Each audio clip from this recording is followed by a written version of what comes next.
It is Friday, May 2nd. Let's talk PlayStation. Welcome back, everyone, to another tariffed episode of LTPS. As always, let's begin with our PS Plus reminder. This is your final warning for the April games before they go away. Claim those get that done this coming Tuesday on the 6th. It's going to change over to Ark Survival Ascended, PlayStation 5, Balatro, PS4, PS5, and Warhammer 40k Boltgun, PS4, PS5 as well. Not the best month. I mean, obviously Balatro is fantastic. It's undeniably so addicting and the kind of game where accessibility-wise, if you have not taken that $10 to $15 plunge on all these different platforms, this is your ticket in. By all means, play that game and you will see just how addictive it can be. Having said that, it's, relatively affordable, so it's like, nowadays, I think arguably with PlayStation Plus, any subscription services, you want some like on paper value. So, I don't know. I'm not totally behind the idea of Balatro using up a slot there. But then again, we've had so many games in the monthly lineup that are really inexpensive. So that's not entirely too surprising. But there's that. Ark is okay. Warhammer, I know there's a lot of really heavy fans out there for that game. So not really the best month, I would say, for me, but hey, Balatro is still like super accessible now. So if you've had any reservations, download that game and give it a chance. You will not regret it. Moving on to some PlayStation Studio updates, beginning with Returnal, where this game finally got a PS5 Pro patch.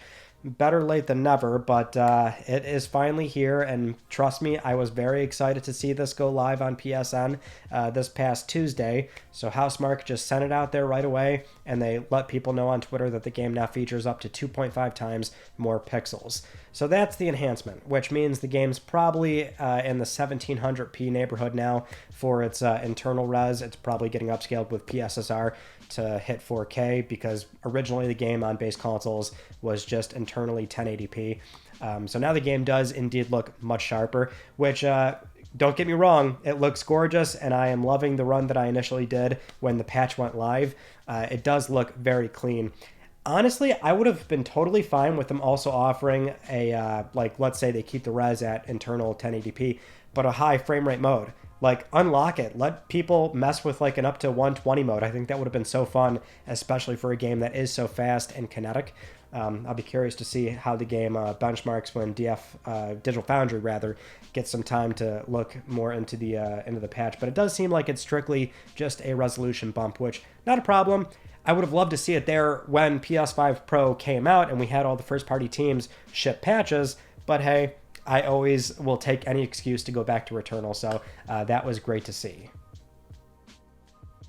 Next up, Days Gone Remastered, which the news here is that the game is out. We do know from Digital Foundry that there were no review codes being sent out initially, so it was like a day one sort of thing, which sometimes can be not a great indicator of the overall quality of the game, but DF, at least initially from their impressions, are saying that the remaster is solid. So the preliminary info that we have about the remaster is that the Pro Enhanced mode runs at 1854p, upscaled with PSSR to 4K, targeting 60 frames per second.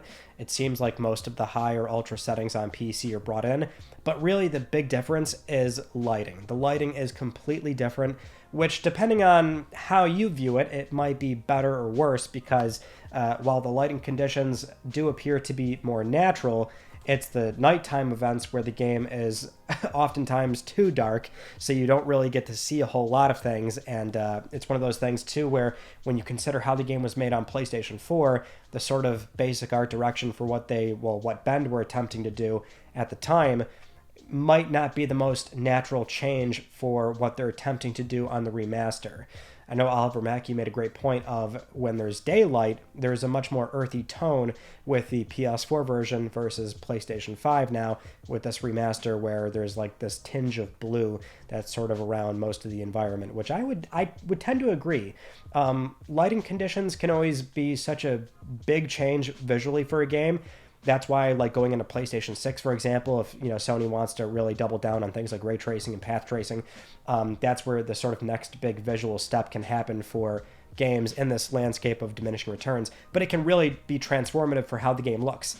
in this case, like, yeah, nighttime doesn't look the best, and daytime I do kind of side with Oliver on the more earthy tones that the PS4 version had. So it's just one of those preference kind of things, but it is interesting, and I'm sure they'll do a much more thorough breakdown when they spend more time with the game. But it seems like it's a solid remaster as far as like it holds up, it plays well, it feels good, looks good, and it's a solid option. Now we just need that disc print, which we've had some really tough news lately in the physical video games landscape. There's no doubt about that.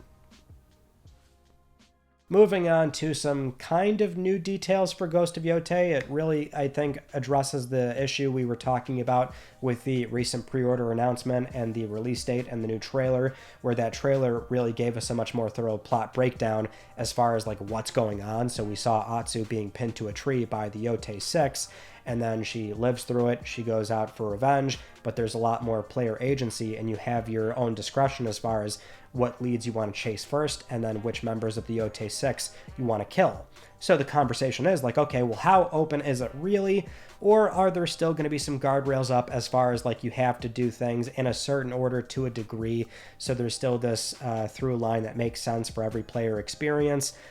So we are hearing from Famitsu with a recent interview. They were speaking with Sucker Punch's directors Nate Fox and Jason Cornell. They didn't really say a whole lot, but they do drive the point home of, yes, player choice is a key part of the game. So in terms of an open world adventure, Yotei has the greatest freedom and biggest map of any game, of any open world game they've ever made. So again, they're not really breaking down specifically what you can and cannot do, but I would love to see this something where they really kind of let you do like whatever. And I guess anticipate the player doing that, which is you might have to draft up a lot of extra dialogue, a lot of lines having to be recorded for maybe certain events that will be referenced based on the player choices that you've done, which would be dramatically different from other players, right? You know, PlayStation Studio Games and certainly Sucker Punch would want to be mindful of having this experience still feel very not by the books, if that makes sense, right? I mean, there's certainly a lot of games where you're plopped into the environment and you can go and do whatever you want, but then you have these much more generic dialogue lines with later big NPCs, these characters that you would think should be acknowledging past events or things they've heard about, you know, what you're doing. And this is a game where in context you're the ghost and you're building this legend, much like Tsushima. So I would love if there's a lot of that player freedom at play here, but there's also this back end acknowledging all the events you've done in the order that you've chosen to do, and that will be directly influenced in the NPCs you talk to later. I would love to see Sucker Punch tackle that, but they're really not saying exactly what can and cannot be done, right? So there's a lot of unknowns, but I would love to see exactly how this will shake out, because Yotei, so far, I'm loving what I'm hearing. Moving on to the China Hero Project game Lost Soul Aside, where after 10-something years in development, it was finally supposed to come out at the end of this month, May 30th, but it's been delayed to August 29th. So not terrible. We did have the creator and director Yang Bing issue a statement where they said they need additional time to polish the game, which is fair. Obviously, I wish more studios would do that. If they need more time, then take it. Make sure the game comes out in a nice, solid, playable state.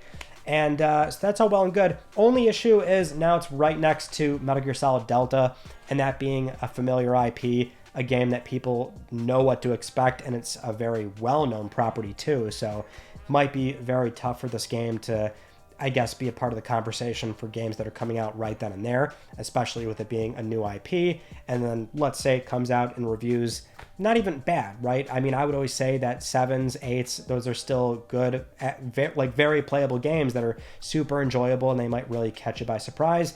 But in this kind of environment where like everything has to be a 9+, and in fairness, you could play just nothing but 9s and 10s and never run out of good stuff to play because there's so many games that are coming out, might be tough for this game to find a name and an audience for itself. But at least the delay was not too bad, and it's still kind of in that zone where it's away from the meteor that's coming to strike at the end of this year, that obviously being Grand Theft Auto 6. But hey, at least it is finally coming out after 10-something years. Now, speaking of avoiding GTA 6, we can also mention the Borderlands 4 State of Play that took place this past Wednesday, and we knew that State of Play was coming, but sure enough, it aired. We had about 20 plus minutes of footage on PS5 Pro. Game looks very solid. I'm not a Borderlands fan, so this is always something where I'm not sure how much my opinion really matters here, but from the outside looking in, it seems like there is a lot of enthusiasm for this particular entry, after 3, mind you, so seems like they are doing a lot of the right things. They're saying a lot of the right things and showing a lot of really compelling gameplay. That's good. And we did see, well, it leaked prior, but now it's confirmed that the game is moved up to September 12th. And according to Randy Pitchford, they are moving the date up because it's the confidence in the game and the development trajectory. So he doesn't name GTA 6 here, but he does say it has nothing to do with other products. That's how he phrased it. Now, I'm not sure why he had to put out that statement. I don't know if it's like a hubris kind of thing of like, no, the game is just shaping up really nicely and we want to put it out there as soon as possible. But almost always, dates from the publisher and you're the same parent company, it's like, I don't know. Almost always these things are very much strategically aligned, so I don't really know why they would have to put out that statement, or they felt compelled to put out that statement when, in all likelihood, he's probably lying. I can't see how that would not be the case. Having said that, GTA 6 still is apparently coming out later this year. So with that in mind, at least, you've got more space to enjoy this game before GTA 6 does come out, if it does indeed come out on time. Next up, some not so great news in the ongoing tariff situation, the current economic environment where things are getting obscenely expensive, and now Team Microsoft has made their announcements. Things are going up. Xbox consoles, controllers, accessories. Not Game Pass just yet, but I cannot imagine that's not too far behind. So, basically effective yesterday, Microsoft did confirm that there is new recommended retail pricing for their consoles, controllers. Those are all going up, and they also do expect the pricing of some first-party games this holiday season will, yes, go up to $79.99 USD. But for console pricing, we do have that outlined. So this is all in USD, but they did update their pricing in most major markets. But in the US, for example, an Xbox Series S console, 512 gigs, is now $380. An Xbox Series S 1 terabyte is $430. Xbox Series X digital is $550. The Series X disc edition, $600. And the Xbox Series X 2 terabyte Galaxy Black edition is an eye-watering $730. Microsoft's statement reads, and I quote, "We understand that these changes are challenging, and they were made with careful consideration given market conditions and the rising cost of development. Looking ahead, we continue to focus on offering more ways to play more games across any screens and ensuring value for Xbox players." Now, it's important to remember that Microsoft has had a pivot. They're shipping games on all platforms, and they own a ridiculous amount of studios.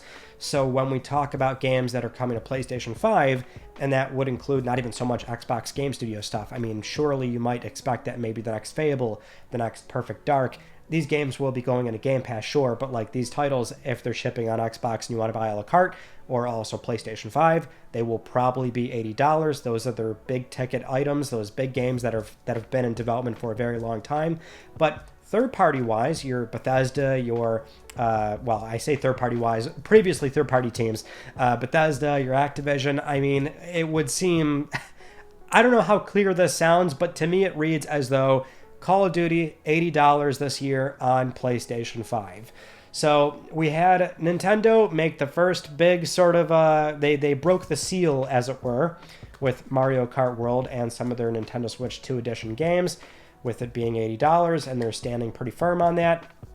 We were waiting for another publisher to step in and finally confirm that, and it would seem as though, or at least everybody was expecting that, it's going to be Take-Two, which is Grand Theft Auto 6, and they could arguably, I say arguably, like, let's face it, if they price that game $80, ain't nothing going to happen. People are going to buy that game in droves, which, is I want to say fine. It's not fine. I always want things to be as cheap as they could possibly be. But, I think the expectation safely was, Take-Two will be the next one, and how long will it be until somebody else steps forward and they start pricing those games at $80 as well? Well, we've got Microsoft doing it for this holiday season, and you should probably expect that Call of Duty will be one of them that will command an $80 price tag. And that is a game that is going to move millions of units, obviously, and it's arguably one of those games, too, that they will be able to price it at 80 and make that the new normal, so to speak.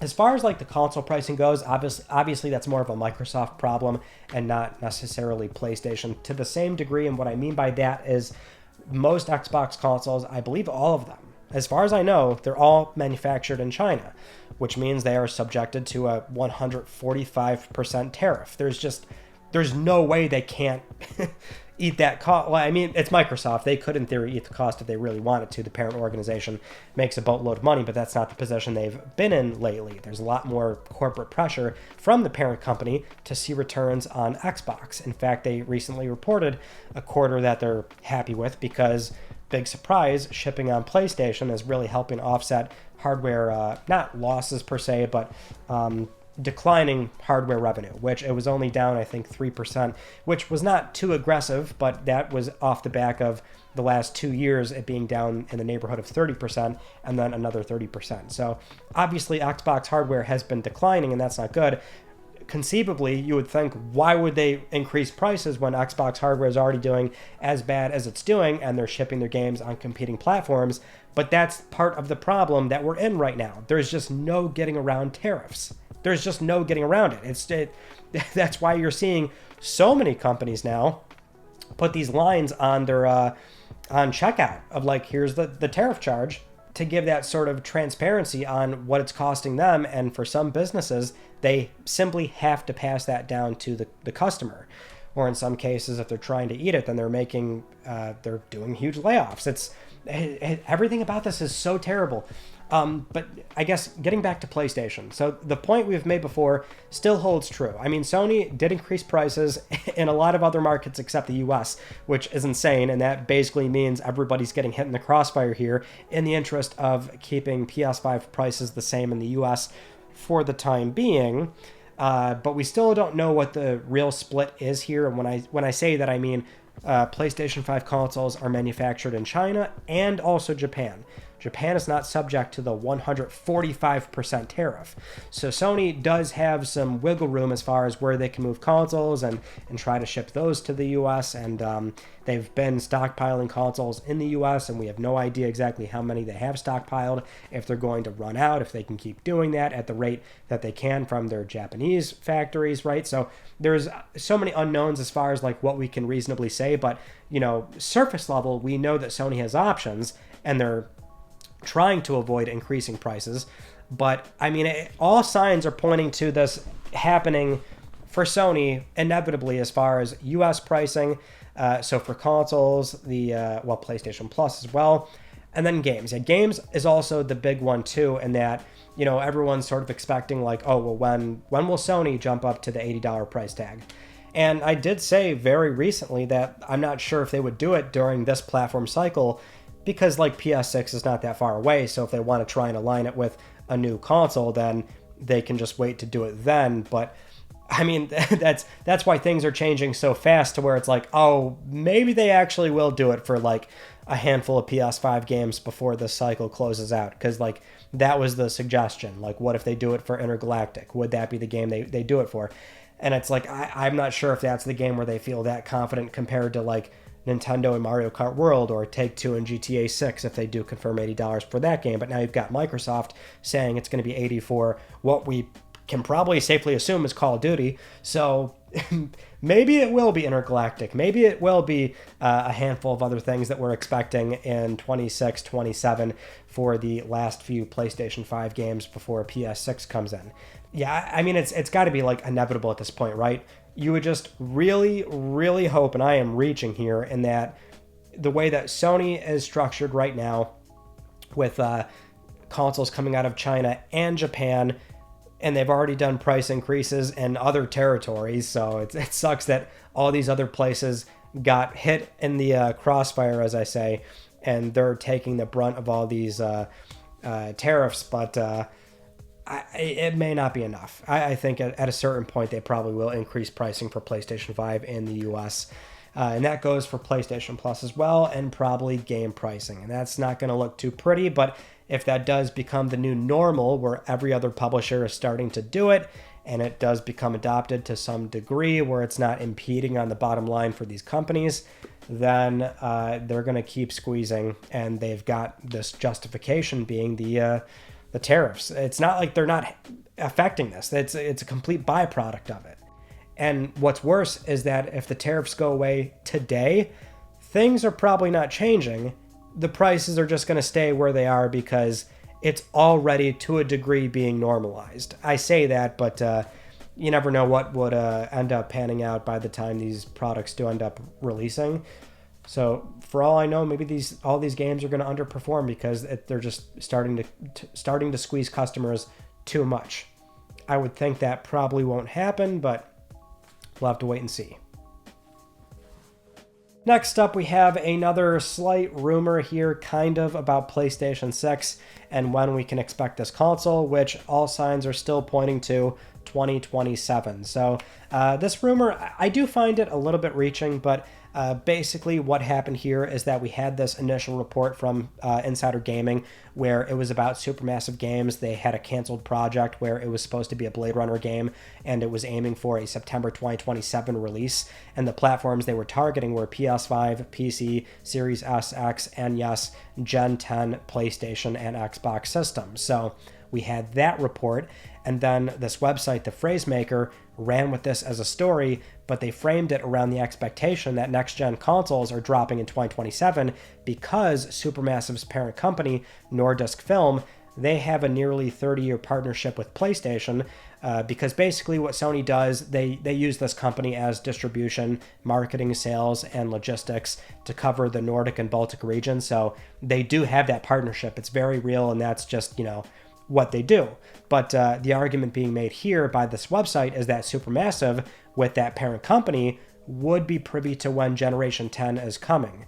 And that does, in fairness, align with our Kepler L2 rumor on NeoGAF about PlayStation 6's tape-out, the SoC tape-out rather, where the timeline there is looking like 2027. So it's like another thing of evidence, but I feel like the website's just a little bit reaching here because despite Nordisk being the distribution and marketing firm for PlayStation in that region, which would then fall back to Supermassive, but like Supermassive wouldn't know that. I think any studio right now, if they're targeting a game or rather a 2027 release for a project that's in early incubation or in development right now, anything that's being made now, right, is probably going to come out on PlayStation 6. But they don't know when PlayStation 6 is coming. Every publisher, even the bigger ones, they won't necessarily have access to that kind of info just yet. They might have the understanding that, like, the sort of timeline that they're looking at is 2027. Mind you, PlayStation 6 is also far along enough to where, like, Sony has had those conversations with studios. Very similar to what we saw with PS4 and PlayStation 5, which is these frank and open conversations of, hey, we're working on PlayStation 6. What do you want to see from the hardware? And that's how you have those stories of Sony doubling memory on PS4 or Bungie playing a key role in how the DualShock 4 looks and feels and this, that, and the fourth, right? So those things have already happened probably 2-something years ago. I mean, there's certainly people talking and networking in the industry to where the expectation is late 2027, but it's not like that's direct knowledge where Sony's feeding that to Nordisk and then feeding that to Supermassive, I would think. So I don't know if that's like really the kind of evidence that we can be firm on, but it does still seem very apparent based on tape out for PS6's SoC that we can expect it in 2027, which, I mean, off the back of our prior story, gosh, you have to wonder what the pricing is going to be for PlayStation 6 as far as like the base console, and where does that fall with PS5 Pro, where like I really thought, because that's how fast these things are changing. I was of the mind of like, PlayStation 5 Pro, they might phase that console out before PS6 even becomes a thing because they want to sort of still follow the same console business model of they're willing to have an initial loss on hardware in the interest of selling it for an affordable price. And affordable is relative to, I guess where we are nowadays. So it very much could be like a $600 system, but it wouldn't be, say, $700. But man, it's like, it's hard to even think that a PlayStation 6 by 2027 would be $600. There's still so much more that has to happen for us to even humor the idea of what PS6 may or may not cost. But boy, now it wouldn't really be a shock to think that PlayStation 6 is going to be price matching PS6 or PS5 Pro rather at a minimum, but potentially more. Moving on to some news about video game subscription, that being PS Plus and Game Pass, where we're seeing these services are not really growing in any sort of meaningful way as far as spending goes. So recently we had Matt Piscatella of Circana, which tracks video game sales data here in the US. He was recently commenting on this over on Blue Sky, where he was, quote, retweeting this IGN article about the 22 games that were leaving PS Plus in May, and he said, and I quote, U.S. spending on video game subscriptions has been basically flat for years following 2020 to 2021's growth, only boosted 12% in Q4 thanks to COD going to Game Pass. Subscriptions are certainly not the future of gaming, although they continue to be a part of it. Now, I think it would be fair to say that at this point in the game, a lot of people have come to that conclusion themselves on a more personal basis of like, oh, well, you just don't really engage with games that way.